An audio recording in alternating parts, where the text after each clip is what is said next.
This vision of fundamental discreteness was opposed by Parmenides, who said that the nothingness which the Pythagoreans suppose to exist between things is unthinkable, and because it cannot be thought of, it does not exist. Whatever is, simply is, and since we can't conceive of non-being, it is impossible that a thing could come into being from non-being. The startling conclusion of this line of thought is that there is no such thing as change. Whatever can be spoken or thought of necessarily is, since it is possible for it to be. But it is not possible for nothing to be, for never shall this be proved, that there be things that are not. Parmenides was a native of Elea in the south of Italy, and a primary figure in what came to be known as the Eleatic school.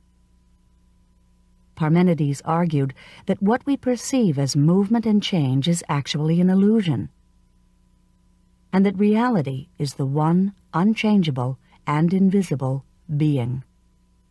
What is, being ungenerated, is also imperishable, whole of a single kind, immovable and complete. Nor was it once, nor will it be, since it is now, altogether one and continuous.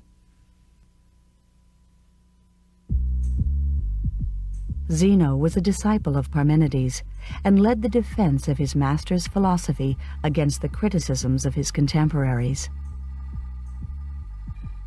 To demonstrate that the Eleatic notion of the One was at least as defensible as the Pythagorean worldview, he contrived a series of paradoxes that seemed to highlight the contradictory nature of movement.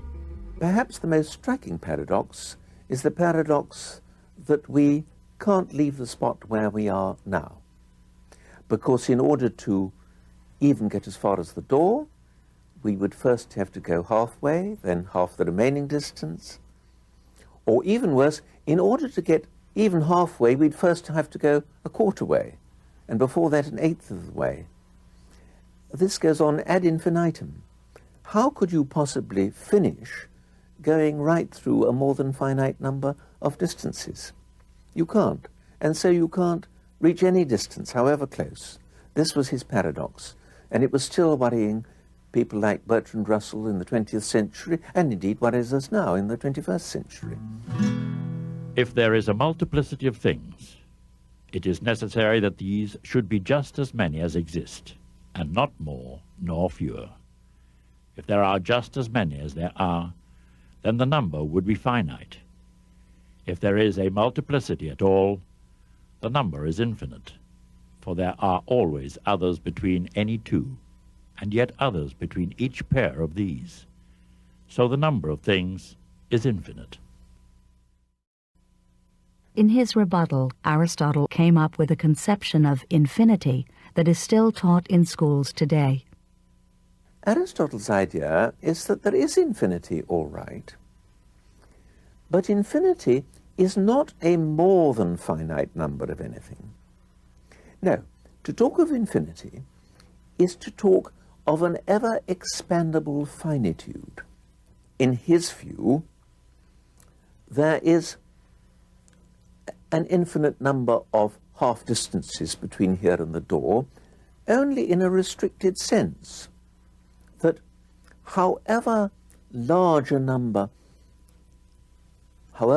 finite number of distances you have marked out in your thought, or even by some physical marking, you can always mark out a larger finite number.